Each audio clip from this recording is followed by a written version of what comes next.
You've heard of the Nimitz. You've heard of the new Gerald R. Ford. But where is CV-1? What about the carriers nobody talks about? The experiments, the disasters, the ships that were sunk before most people were even born. Today we're walking the entire bloodline of the American aircraft carrier, from the very first one to the giants at sea right now. Let's go. In 1920, the Navy began converting a coal transport ship named USS Jupiter into America's first aircraft carrier.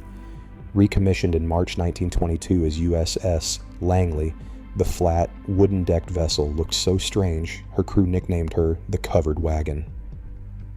Langley proved a continuous flight deck could launch and recover aircraft at sea, starting with her first trials in October 1922. But she was too slow and too small for a true combat role.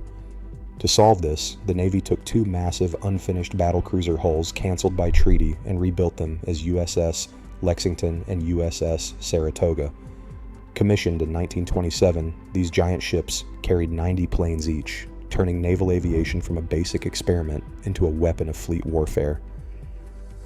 The ultimate combat trial came in June 1942 at the Battle of Midway.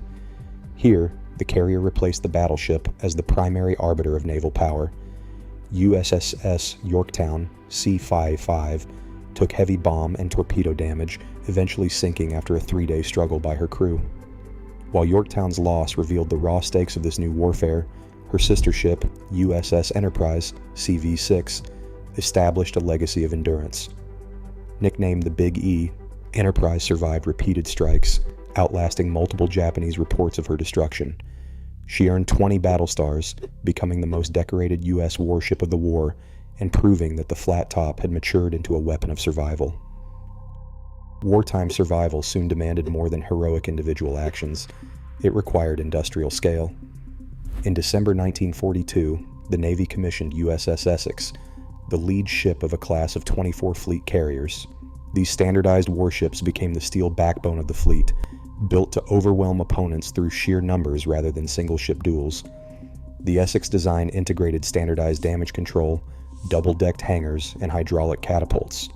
By turning carrier construction into a repeatable assembly line, the Navy moved past the era of mere combat survival, establishing the industrial blueprint that would define post-war supercarriers. The jet age demanded a complete redesign of the flight deck. Commissioned on October 1, 1955, USS Forrestal CVA-59 was the first supercarrier built from the keel up for heavy jets. Her 72,000-ton design introduced a reinforced angled deck and 4 steam catapults to launch heavier, faster aircraft. But these complex flight lines carried immense risk. On July 29, 1967, an accidental Zuni rocket launch triggered a catastrophic fire on Forrestal's deck, killing 134 sailors and forcing a complete overhaul of naval damage control. 6 years prior, the Navy had already pushed technology even further. Commissioned on November 25, 1961, USS Enterprise CVN-65 became the world's first nuclear-powered carrier. Powered by 8 A2W reactors, Enterprise possessed strategic endurance, operating for 3 years during her maiden deployment cycle without refueling. On May 3, 1975, the Navy commissioned USS Nimitz CVN-68, the lead ship of a 10-carrier class that standardized nuclear propulsion for the modern era. Over a 34-year building program ending with USS George H.W. Bush in 2009, these 100,000-ton supercarriers became the undisputed workhorses of American global power. By replacing the complex reactor designs of the early nuclear era with a simplified 2-reactor plant, the Nimitz class made unlimited strategic range routine. For nearly half a century, these 10 ships maintained a constant, rotating presence in every major ocean, capable of launching rapid, sustained airstrikes anywhere on Earth. They transformed nuclear endurance from an engineering marvel into the daily baseline of global command, establishing a legacy of scale and reliability that would define naval power. On July 22, 2017, the Navy commissioned USS Gerald R. Ford CVN-78.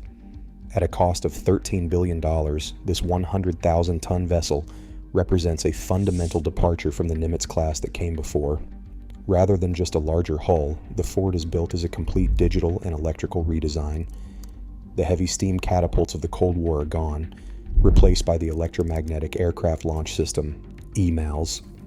Powered by two next-generation A-1B reactors, this system uses computer-controlled magnetic surges to launch aircraft with precise, modular control. Now at sea, the Ford stands as the current peak of a century-long lineage, translating naval power from physical size into an adaptable electronic platform. A century after Langley, the Ford class projects this unbroken lineage into a new era. These steel islands remain humanity's ultimate statement of sovereign power. Join the conversation below